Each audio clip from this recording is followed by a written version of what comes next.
Good afternoon, Jacobo. Hi, Diana. How are you? I'm very good. Thank you for joining me on the Looking Back podcast. Oh, thank you for having me as your guest here and giving me this opportunity today. Thank you. I'll just tell my viewers that we are friends. We were neighbors in Saudi Arabia. Yeah. Our families are friends. Yeah. You are one of Joe's favorite sparring partners.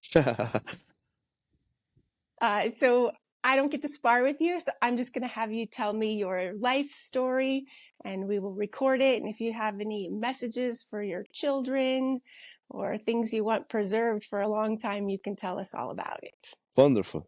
Well, thank you. Wonderful. Well, go ahead, sir. Start. Tell us who you are and where you're from. Well, my name is Jacobo Montaño.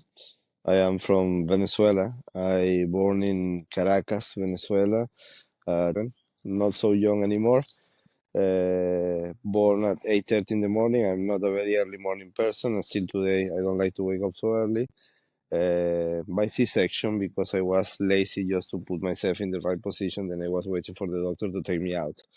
Oh, Always your giving poor hard time to mom. my mother. Yeah, always giving her hard times.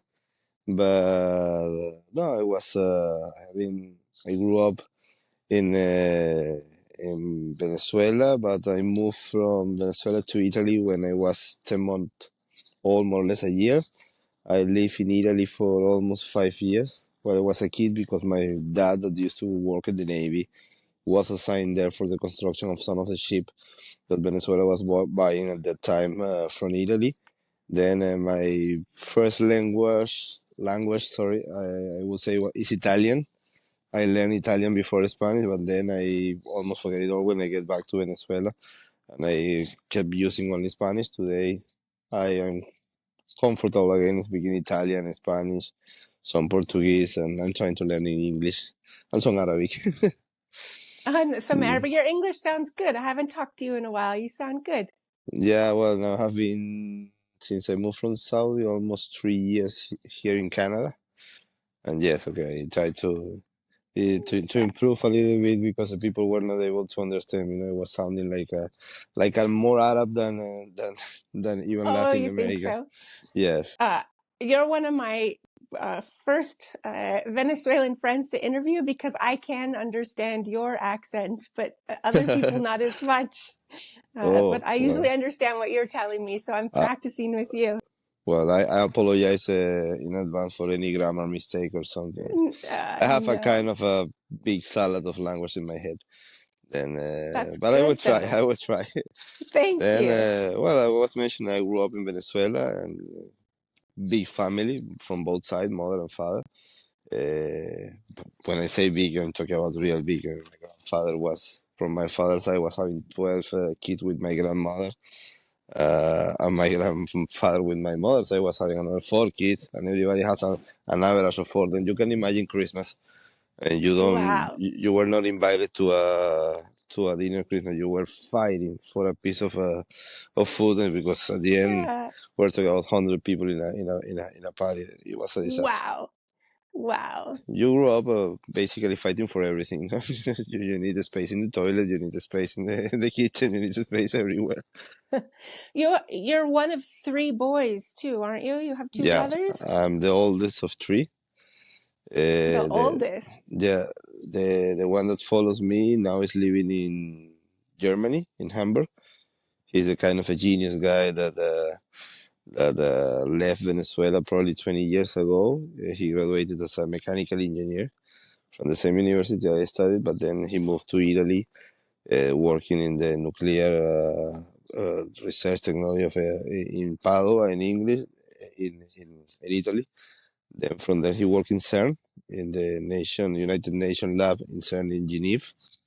And after that he continued working with the United Nations, but in Hungary.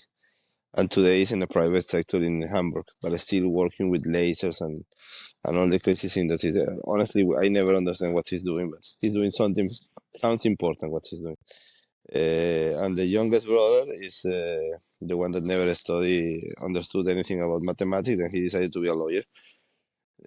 Out of the three, brother, the one that follows me, and me studied engineering. I studied electrical engineer. My brother studied mechanical engineer, and the youngest one is a lawyer.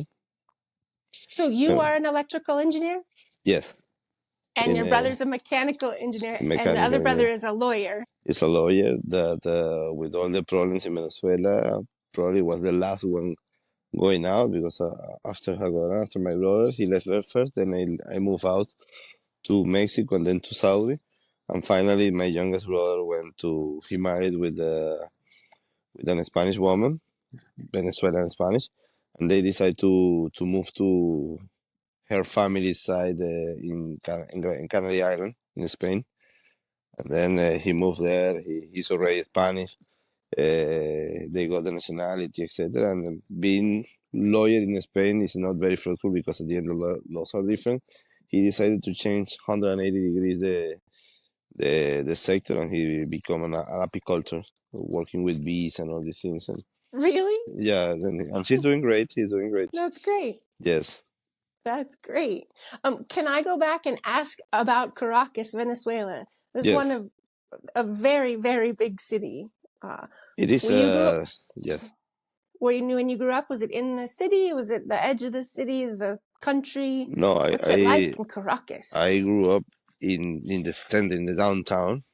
Really? Yeah, in a very tough area, very tough Really? area. Yes, it's an area that is surrounded by a lot of bad neighborhoods, but this is where my school was located, and we lived there for many years until I arrived at least 12. When I reached 12, we moved to the suburban, to the borders of Caracas, in a better area, but we continued studying in the same school because at the end, all the life studying there, we didn't want to dramatically change at that point. Then I Yes. basically spent my whole youth in that area where it was not the best neighborhood of Caracas. It was a tough place, but also full of beautiful people, very nice. All my best friends still today are from that time of it, and they are all around, spread around the world.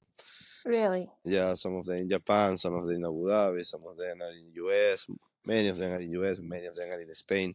But at the end, everybody was spread around because the situation in Venezuela, as you may know, is a disaster. No? At the end, we all escaped from the same reason, no security and looking for a better life for our families. Uh, the school that you went to, was it a good school? So you're like It, in downtown Caracas in probably a pretty crazy neighborhood. But the education was good. the I consider my education was privileged in somehow. Well, it wasn't a public school. It was a Catholic school from the Agustinos Recoletos, same of the new Pope, same order of the new Pope Okay. from the US. The Agustinos Recoletos are more from Spain. Then all the priests were coming from Spain with a different type of method, with a different approach to education, not to the typical public school. Then, regardless the neighborhood, the people that were in the school were very good. Also, in Venezuela, we had a very strong immigration from Spain, Portugal, and Italy, and that school was like a grouping a lot of people from those Europeans. yeah, European. Then The- it was a different type of family, it was a different type of education, and I consider I had a very good education with very clever people. But okay, the neighbor was one. Then you had this school that somehow was teaching you something, and then when you got out, you were just fighting and trying to see how to survive. But it was nice. I mean, you get also some of the values of a life, no? How to be a little bit tricky, not to be naive with the. If you are naive, you will not survive in there. And I managed to see many of the important events and history in Caracas because I was there. Like all the politics event and big protests and all the shootings and all the things. I was always there. that's a whole other conversation, but that was probably part of the daily life of your downtown Yeah, in yeah. that time period. Uh, Caracas is a beautiful place, very cosmopolitan, very always busy, but it's all, at the same time it's a complex place full of insecurity, I received a shot in my leg. I was shot when I was 16 years old. Not See, these are the things that I don't consciously remember, but I keep thinking Jacobo has good stories. yeah. How do you get shot when you're 16? I got shot. That's like a three different version, no? The version that I told my mom, the version that I told my and the real version. Let's try to go to something like the real version. No, the truth is that I was in a party in the night before. I was 16. Of course, I cannot go to clubs. Then I was having a fake ID, like in many other countries. And on that party, we were with some friends, and there was one of the ladies that was in my group that started kissing a guy that was basically the main drug distributor of the whole area. I thought her brother what was happening. Her brother got crazy. We entered into a fight. At the end, it was a big disaster, and I ended up fighting with the guy with the whole drug dealer band. They put a gun in my head. Well, it was crazy, but you were not. You were crazy enough to stay thing, but at the end, when we escaped in the morning, they found me and they showed me that I wasn't Superman. Or that, like, Oh you think you're no. brave? Come. Then they were trying Oh to kidnap no. me.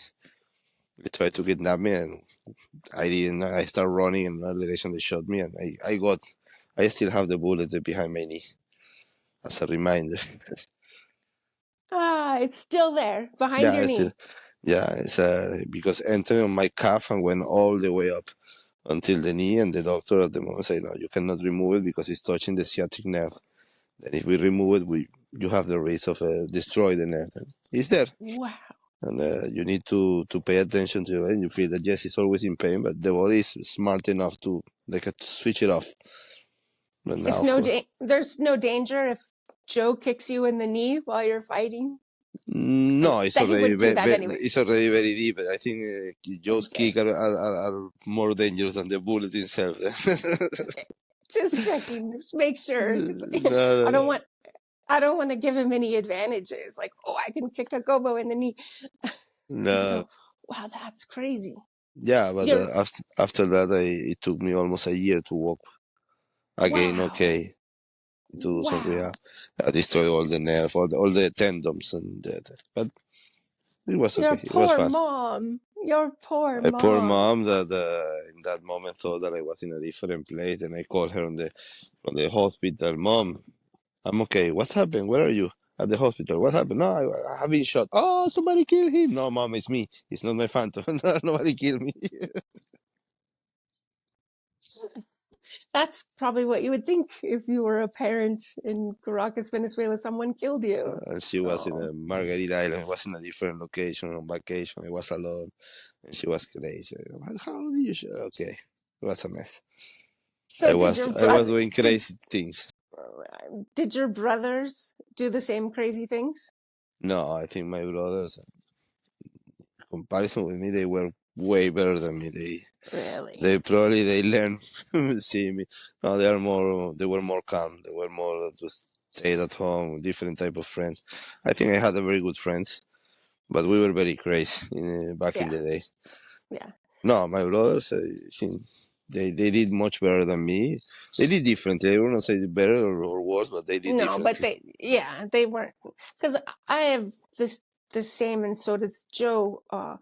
Our friends and I did a lot of crazy stuff, but they're really good friends and good Exactly. people. You're trauma bonded with them forever. Yeah, yesterday I was speaking with one of my friends. That was the day that I was shot. He was beside me. I received a shot, but he Oh, could receive the wow. shot. And we were talking, but we always talk. And he's now in Washington. He's doing great. He's working in a very important organization. He has a family.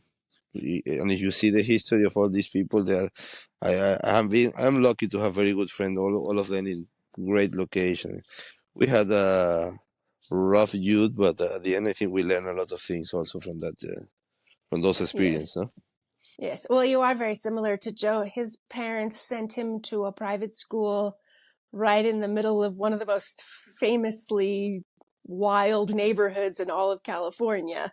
Oh, So he got a great education, But when you stepped outside on the street, it was a completely different life. It's a completely different life, and the people around will look at you like, you're from the private school. Come here. Yes. Yeah. Yes. Well, that's especially true in Latin American countries, isn't it? Like Yes. kidnapping is not uncommon in Venezuela. I was kidnapped once, twice, in fact. There once I was coming with the one who was my boss. I started working at a very young age, and I grew up in that company. It was a Siemens partner, very fast. And then one day we were doing maintenance to electrical motor, and one of the main customers was the metro, the subway Okay. of Caracas. We were repairing the motors that were moving. We collect like an important check, and I drop it in the bank to deposit the money. Clearly, somebody was already giving the information, because as soon as I corner, I have one gun here, one gun here. The guys put me in the back. Then they were driving me around for hours and hours, hitting, where is the money? Where is the money? I don't have any money. I'm the driver. And they said, no, you're not the driver. You were there. You're there. And then at the end, when they realized that it was already too late because the money was already gone, they decided to drop me. And I thought they were killing me or something. They dropped me like in one of the worst neighborhoods of Caracas, and they told me run. And I said, as soon as I get out here, they will shot me in my back. They shot, but they shot to the air. Clearly, they didn't. And I was just running, went down to the hill, went into the garbage dump, running around. It was a disaster. One of was my worst experience in life. And there were only 3-4 hours that I was kidnapped with these Oh, people. But but these are 3-4 hours of terror where you really believe that every second they're going to kill me, they're going to kill me, they're going to kill me. oh my God. Terror. Not just Yeah. trauma, but No, it's terror. terror, because every It's 5 seconds they are terror. telling you how much, what they're going to do. We're going to blow your face. We're going to do this. We're going to do. Then at the end, it's a moment of, oh God, please do it, but do it quickly. How old were you when this happened? I was 21, more or less Really? 21, 22 years old. I started Wow. working very early in that company. And after that, there was another event that was not that much. It was not that terrible. We were in a place. I was with my mom, and there are some people that enter, and like they made a heist, and when Oh, they keep us while you're there for a inside. while, and they tied our hand, they put over there. While I'm there, I got like a laughing attack. I mean, what's happening? Come on, I'm worse than the Duffy Dog. I mean, all the bad things are happening to me. Wow, with your mom there too. Yeah, yeah, but this And was this, normal. This was easy. It were just 30 minutes, and they left. but that's my question. Even 20 or 30 years ago, this was normal. Is normal It was all over normal. Venezuela or it's normal in the city? It was more in the cities. Then I will say that 20 years ago, the situation went dramatically worse. And with all the after Chavez went to the power, and he won in 1988. After that moment, he started changing all the culture of the people and the dramatic DNA of the society. The DNA of the society changed dramatically, uh, where the poor people start getting more empowered to do more things. I mean, but not the good things. Not like, okay, we are empower you to to have job. No, we are empower you to steal if you feel that the other guys are not being fed. This is the kind of thing. And one of the things that Chavez did in Venezuela to preserve himself and the power and his group was to give weapons, heavy weapons, to group of people, like the revolutionary Okay. circles of Cuba. Very similar Okay. concept of the Cuban strategy. Then he started weaponizing certain sectors of the society in cities mostly to defend them in case of a coup or in case that the militaries were not in favor, etc. What happened is that when the situation started getting worse and the money started being more scarce, these people, they become like a mafias, organized crime, and kidnapping and killing people become a very profitable business in Venezuela. This is why in 2009 I decided, okay, time to go because somebody will kill us. So let's okay, I'm going to go back again. Your college education, your university was paid for by the state, by Yeah, Venezuela. yeah, So yes. it's not true of all Venezuelans. Your generation in particular was very well educated. Was that under Chavez, before Chavez? I entered the university in 1984, before Chavez, and Okay. but I ended up my university with Chavez already. Okay. I think education in Venezuela, normally going to the history, the basic education school until high school, it was much better the private one. But when you talk about the university, it was always the state university, the good ones. These were the most uh, educated in the sense of the type of research that they were doing, the type of professor they were holding. The staff in general was much better. The investment that they were receiving was different. Then to study in a public university was a really a privilege. And it was a kind of funny because you will see, okay, the public university will be for poor people, but in fact, my university was quite elitist because only the people, it was so difficult to enter that only the people with a very good education could enter.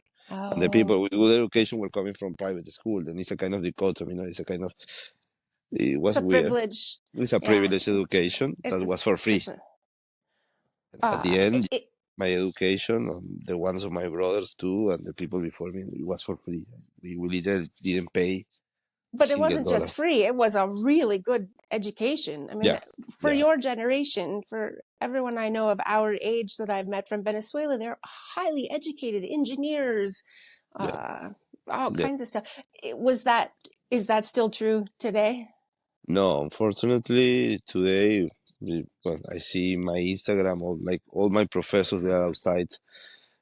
Really? Most of the people, and I had the benefit of having professors that were publishing papers in all the relevant science magazines of the world, working with NASA, working with many different organizations. Today, I know by fact that there are some people that are in the last year of the university already teaching at the university because there are not enough professors, no, because the money is not enough, because the situation was not okay, because also my university was a kind of an opposition side, and there was a moment also where the government said not there, not anymore, and they give it to the government properly. And the level of education, unfortunately, has been in detriment, and this you see it at every sector. No? The people there was a first wave that migrated out of Venezuela. I would say the migration in Venezuela started more or less the very heavy one by 2002, after the first coup to Chavez, and then continue for around 15 years. This was a professional wave. People with the degrees, with master, with PhD, a lot of good people, as you mentioned, then you will find them very easily in places where the oil was. No, we were highly aligned with the oil sector. Then you will find Venezuelans in Mexico, in the North Sea, in the Middle East, in the Far East, in the Midland, in the Texas in general. So there is a big population. Then there is a second wave that comes after, I would say, 2012, when the situation in Venezuela got really critical. You were not even finding toilet paper or toothpaste, etc. Then the people start migrating. A second wave in masses, but now it's a less educated people, no? The people that couldn't go before because they were not having the credentials of the level of education required to go to another country. Now start going out almost by walking through Colombia, through Peru. Then they reach more Argentina, more the south, and of course, United States has been always a target for the Venezuelans.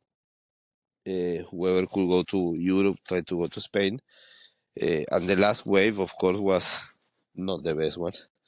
And this is where you start seeing now some people that outside you start saying, okay, even the part of what President Trump now is nowadays is talking about Venezuelans. I don't agree 100%, but there are some parts that are true because also there are some bad people that went out, and this is part of the same. No, it's a consequence of the same.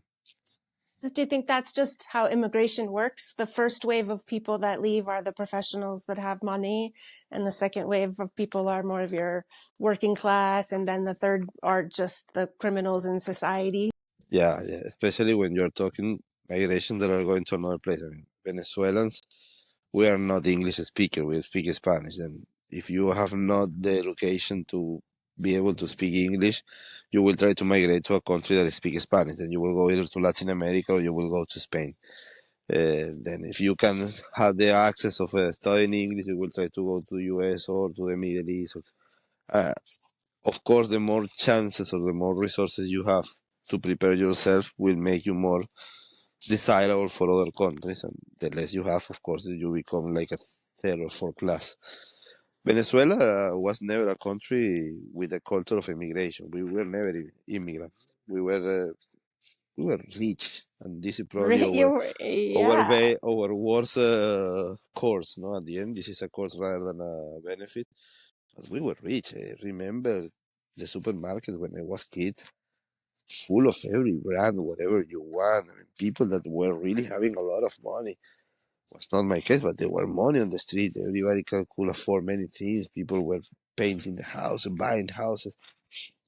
Then we start knowing the reality closer to the one that was in Colombia many years before us, or in Mexico, or Ecuador, and Peru.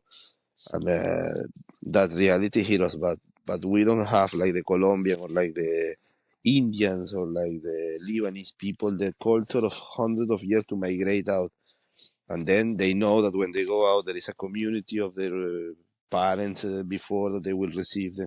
When you see Chinese, Oh, Lebanese, oh, Turkish, Colombian, they know how to migrate. Venezuelans, we didn't know. We went everybody going out by yourself, and then the last who left turn off the light. Whoever it is, I don't care. Then this is what's more or less the situation. No, then we were not organized. We were not united. Everybody reached in your own way. but you were educated because the first wave was so well Yes. educated. Every time I met people from Venezuela, I was like, you all have the best education, and now you're a people without a country.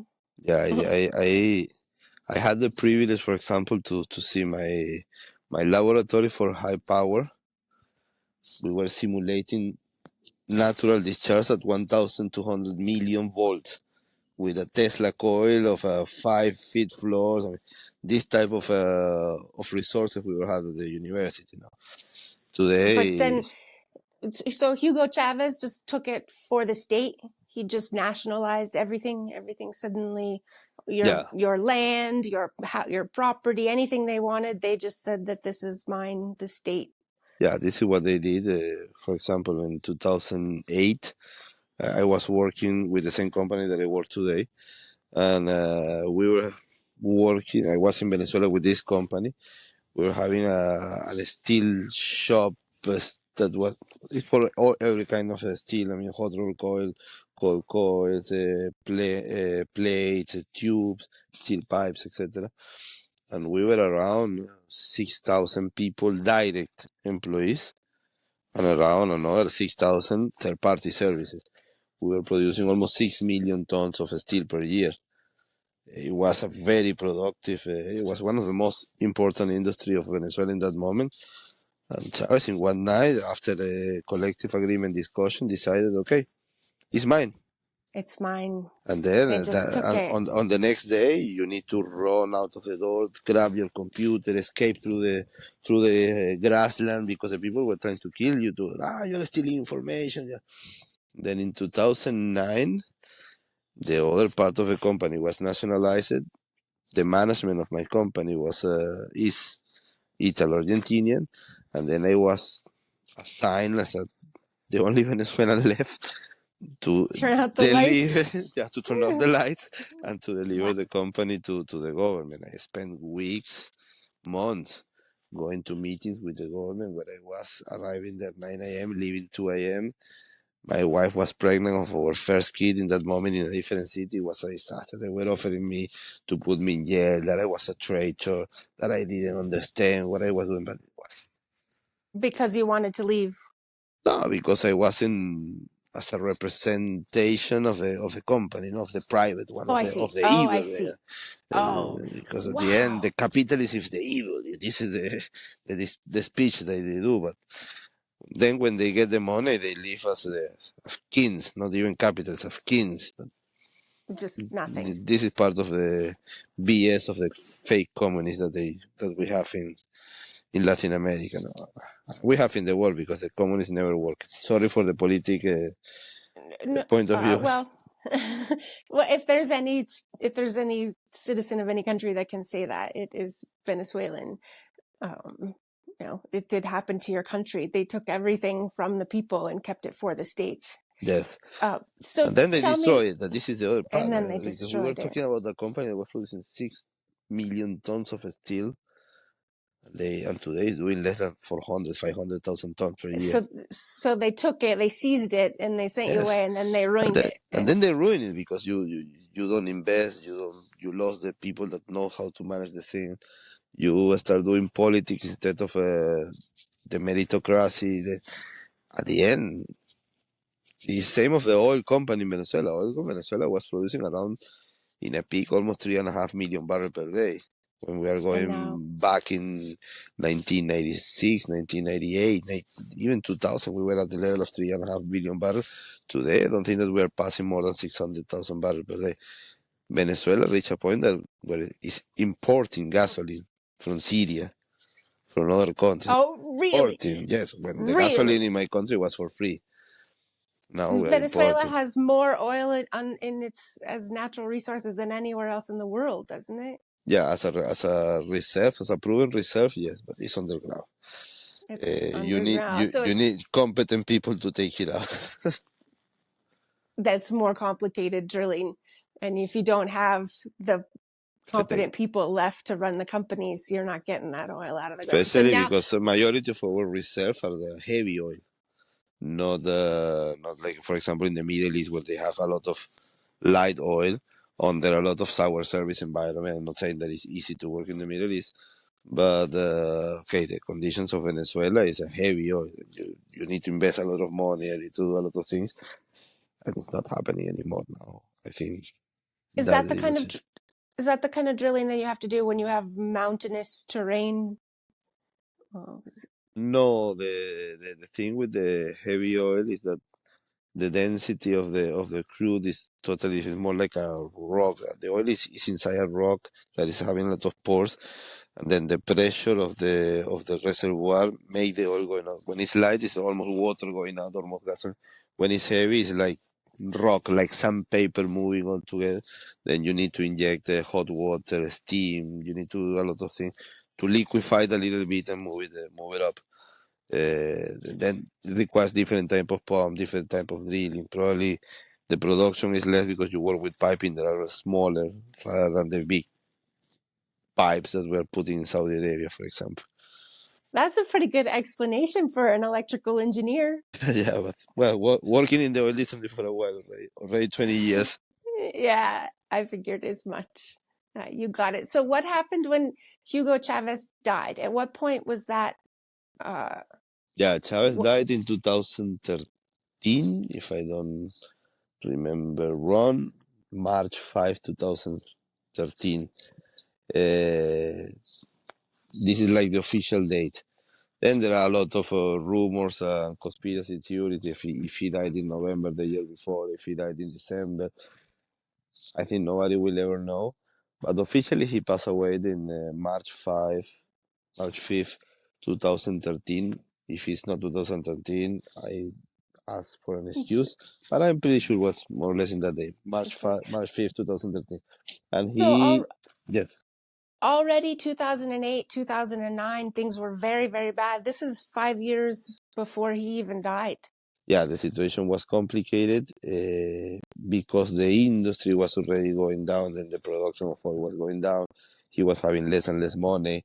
He kicked out the competent people, and then a lot of people that get into the power were just playing the political game.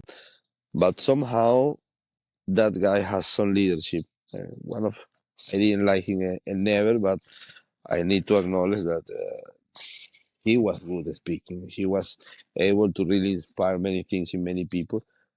He was still having some leadership on the country when he passed away after that campaign when he won the election on the year before against Capriles Radowski. Then he passed away. He left responsible. Then we can go to the conspiracy theory if he left or Cuba left. There are many things we can speak Okay. by days for days here. But okay, at the end he left the probably one of the most incompetent persons that he could left, but more servant and dedicated to the Cuban line. That is Maduro. Really? Yeah, Maduro is from the preparation and education point of view probably the less competent person that he could left. From the support of the militaries also was not the strongest one because you have another strongest guy like Diosdado Cabello or these people that I don't like them, but they were stronger than Maduro. And he left. It was a very weird decision where he left a guy that was always gray, always not the most important relevant figure. He was there here and there because the Cuban always put him there in the exterior minister, in the Cancillery, etc. He was never. And then suddenly, no, you need to leave it to him. And he assigned him like that was a kingdom, no, not election, not anything. He will pass it to him, like Just the dying king passing the throne to his son when on the bed. Very weird. Or this is what they said. And this guy doesn't have the leadership that Chavez had. Doesn't have also the military support. Doesn't have the knowledge of how to manage an oil industry. He doesn't have. He was a union representative from the transportation sector in Venezuela. He never worked in his life. Always doing union business.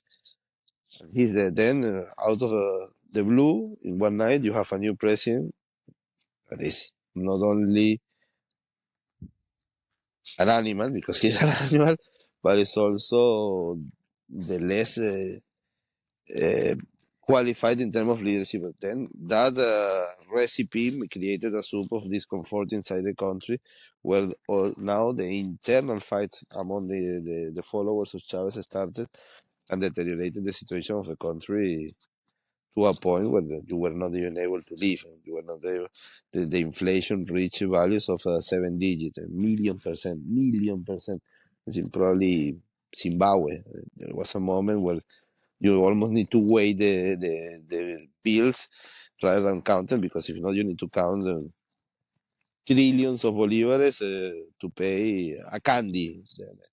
It was a disaster. so you They need a start, stack of money this big to buy yeah, candy. yeah, And that's yeah, if the candy's in the store. The candy's exactly. probably not, yes, nor is Most probably was there's not in the store, etc. And this I is need a probably stack of money. the darkest period of Venezuela. Then somehow these people managed to get some flow of money. The Okay, this is also another chapter. Where is that money coming? It's not coming from oil, that is for sure. It's not coming from a heavy industry because we don't have. It's not coming from agriculture because we don't have. But there is a money flow in Venezuela. Some people would say, nah, it's the money that the people that are outside are sending inside. It's not true. It's not enough. I maintain my mother. I maintain my mother-in-law, etc. And it's not like you can really give them a different type of life. Then, but somehow they secure this flow of money. I know how, but I don't want to say it. Mm. And the country start having this feeling that it's in a better shape, but still no, It's still like an the health is the health system. It is what it is. The education is not working. The values are not working. The culture was totally destroyed. The idea, the identity of the Venezuelan today has nothing to do with the one that I had when I left the country. No? Now, that's one of the reason I want to document your stories. Were your parents both Venezuelan? My parents are both Venezuelans. This is funny because one time, in Spain and Portugal, they issued this law for the Seraphim, no? The Seraphim, where the Seraphim, where the Salafis, sorry, where the people that were originally from Jewish religion that were forced by the Catholic Church to change the last name and to convert to the Catholicism to be in Spain. And many years after, they say sorry for that, and they are going to recognize the citizenship for all these people. The list of last name is like 5,000 last names.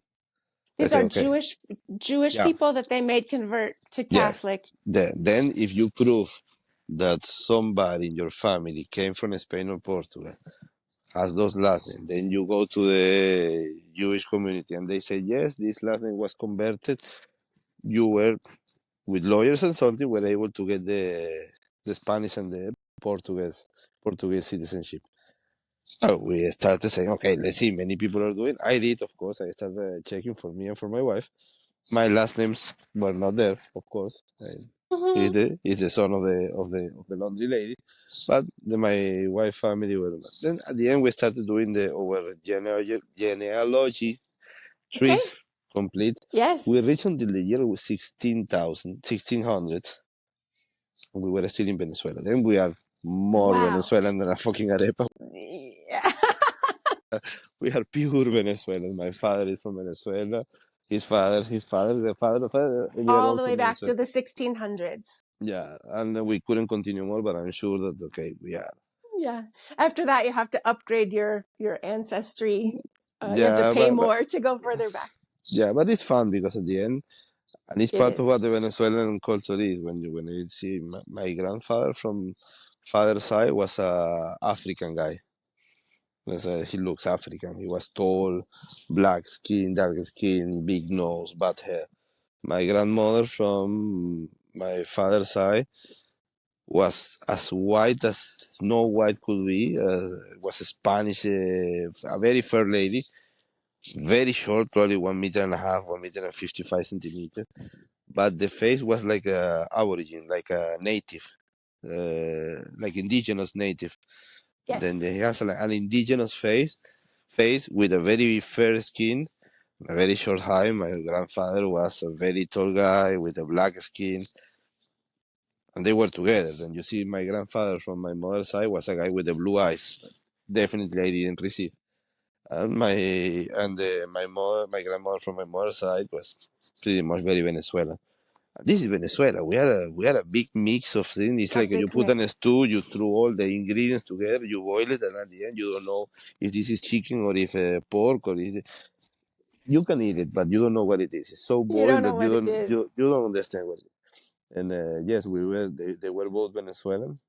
So did they migrate around Venezuela? Were they kind of always in the same areas? No, my mom is from the capital.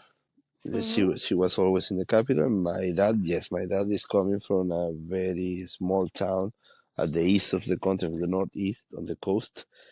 I don't know if you are familiar with the Hundred Years of Solitude of Gabriel Garcia Marquez.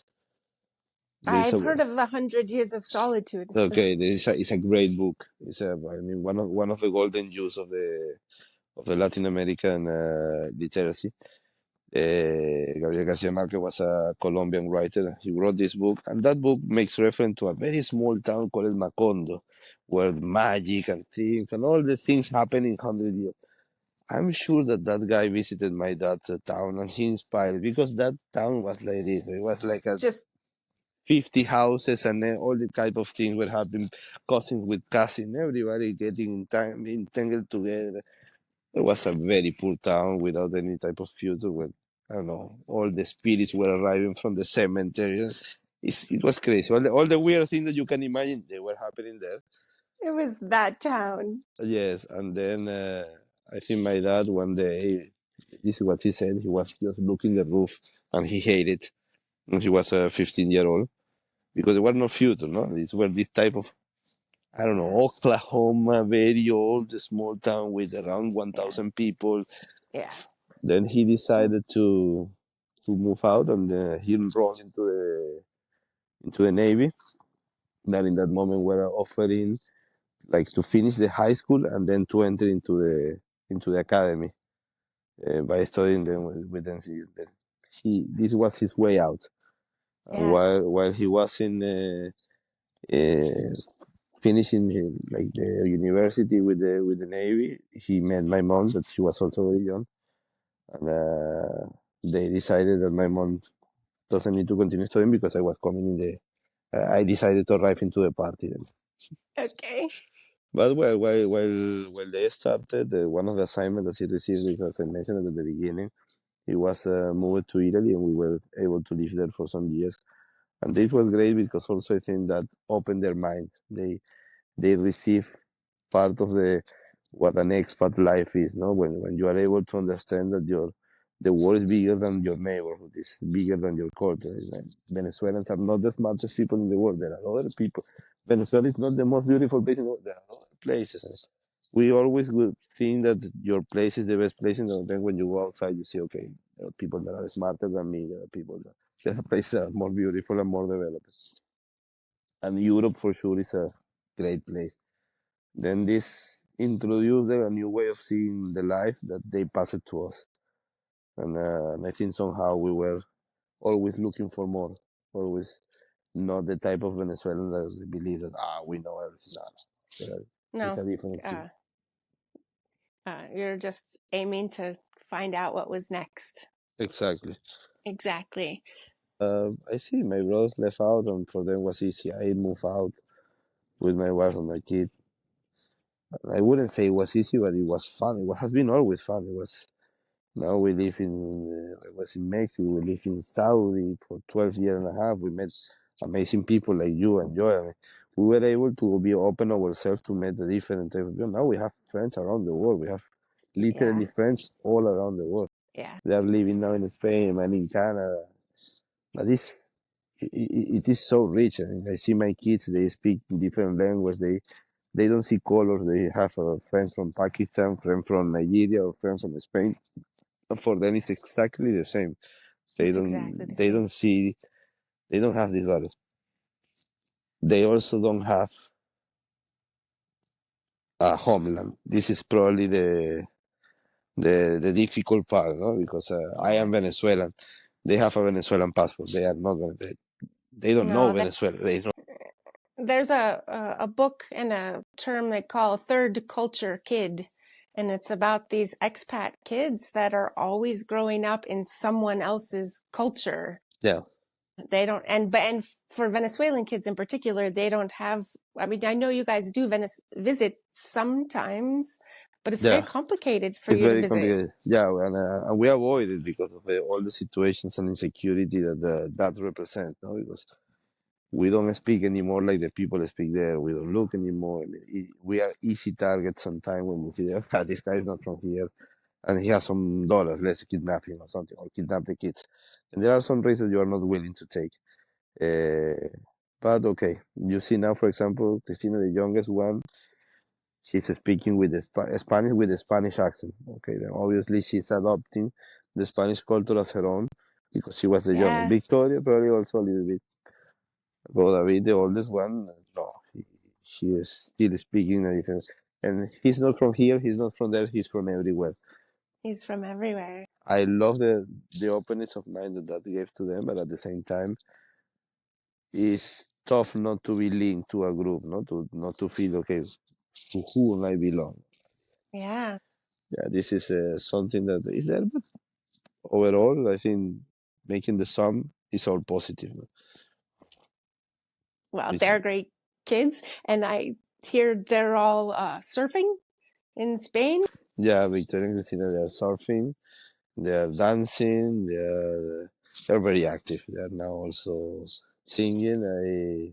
I got a bit more into the still in the video game. He still is a very guy that like to read a lot. He wants to do some manual work with the wood, etc. He's playing some tennis. Uh, forgot the martial arts. I think that No more obviously martial arts. now in the house of a carpenter, you don't like the wood tools. You like the steel tools. And it's it's like that. It's okay. But no, I think all in all, You get to you get used to see the world and to see the good and the bad. Uh, and they are totally in a different place and a different advantage than what we have in our time. And I think they will change the world. They will be able to reshape it in a different way. I always remind the first time that I left by myself the country. I went to Mexico. After I was around, I traveled when I was kid. Then I came back to Venezuela. I spent my whole life in Venezuela until I was 25, probably 26, and then I went to Mexico. Mexico, Venezuela. You assume they are very similar. They are not I similar. remember I went to the restaurant. I was so hungry. And they put these chips, the poleto topos, and they put in the table the red sauce, the green sauce, and the black thing. The black thing, I will not eat it. And in Venezuela, we have green is avocado, and red is spicy. Yes. Yeah, you. You Oh assume no. that the rest of the world Oh think like you. no. And what No. did I do? I get the chip and I put it, but until like this of the green sauce because this was avocado and it was a bloody habanero. Then I was.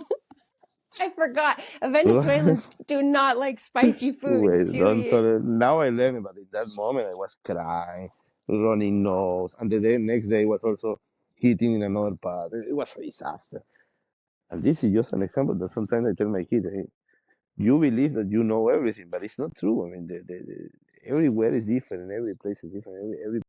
Every local society has a different way to think, and it's not good or bad. It's different. It's beautiful. Well, I always say you only need to go to an airport in a foreign country to learn so much. All Yes, you have to do is just be in the airport, when it's the signs are in a different language and people queue up or they don't queue up. You don't have to go far to realize how little you know. when I went to the Middle East the first time. I remember that night that arrived to Bahrain and I need to take a taxi to Saudi Arabia. The taxi driver was waiting for me with my name in Arabic. Then somehow I get to him.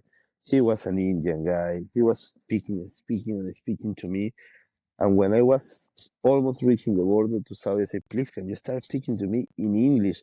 And the guy turned to me, I'm speaking English. Oh, I didn't See, understand. I couldn't understand. I was not so ready because the accent, because of the thing. And I remember I was afraid. Then I arrived to the place where I need to take the picture, and some people were going to the floor and start praying. Yes, it was a praying time. I saw that somebody will blow here. Why the people are going into the knees? I was an animal. I was an animal. I was a totally. Well, these are the type sorry. of things that my kids they don't know. They see that he's praying. Yeah, but to you, a man from Caracas, Venezuela, you think like everybody's hit the floor, someone's got He a see the gun. floor. Oh, Charlie, we're going to blow. Everybody run. 12, That is 12, great. 12 years after, I love the culture. I know how to play in Arabic. I understand, and I think I realized how short-minded I was. Well, I didn't meet a lot of Arabic people, not a lot, or a lot of even Saudi people, but I met a lot of people from different parts of the world, and it was one of the best experiences I ever had. When I first got to Saudi, I got on the bus to go to the store one morning, and there was like three Latin ladies, a Chinese lady, a Bulgarian, someone from Spain. I'd never been so excited to be somewhere in my whole life to just have And seven different languages you are being very spoken. open. You are very open Yeah, minded. You are very I good. Also love it. making people there. It was a great time. Also sharing the barbecues with you, training with you, see the So kids good. growing. It was great. It, it was a really great time. I don't know how time has gone by so fast since then, but I decided it was time I better start calling my friends. It's a great initiative. Yeah, it's a great initiative. I'll take it. I'm going to make it my hobby to talk to my friends on the phone. It's nice. It's nice. Yeah. I always try to visit them. I was counting this day. In the last 10 years, I have been able to visit 57 countries. 57 countries in 10 57 years. in 10 years. Wow. The good thing is that most of the places where I go, I always have some number to call and say, hey, I'm here. Can we take a I'm here. coffee? It's nice. It's nice. That's great. That's great. So In the case of US, when I go to Houston, it's even easy. Hey, I'm here. Can we train? yeah, yeah. I hear about it a week in advance. Jacobo is coming to town. Jacobo is coming to town. Yeah, Yeah, I I think that's great. We really like it when you guys visit. We do miss you a yeah. lot. And then, well, at the end, this was my tempering. Coming to Canada was moving from 55 Celsius in Saudi Arabia to minus 36 in Canada. That has been this is so cold. And Oh, I'm here today taking the sun because this is not normal. this is not That's normal. not So normal. tell us exactly, where are you in Canada? You said you're in Toronto? No, I am in Sault Ste. Uh, Marie in Ontario, but Oh, northern okay. Ontario. Sault Ste. Marie is the border with Michigan State, where you have the connection between Oh, the Superior Lake and the Huron, the Michigan. When you see the Great Lake, the center point that is linking all of them, I am there. Mm. that's actually a really, that's, you're not as far away as I thought you were. No, I'm driving from here to Detroit is 5 hours. Really? From here to Chicago is 7 hours, more or less. Yeah, well, it looks like we lost Jacobo. I'm sure I can come up with some more excuses to talk to him, his wife, maybe even his kids. Uh, he's sitting outside today in Canada enjoying the sunshine, telling me his life story. No surprise that he lost service. Uh, Super fun to talk to him. Great friend, great family, martial artist, electrical engineer, just one of our favorite families that we've met anywhere around the world. And Venezuela it's complicated. In the last 20 years, everyone I ever met from Venezuela was highly educated professionals. I thought we were so great and lucky to have them as immigrants, but now sometimes even the Venezuelans tell us that there isn't many people left. Things aren't good there, and they're not good for the immigrants that are trying to immigrate around the world. So tough times for a tough place, but great people. I am sure we'll get another clip with him some other time. Thanks.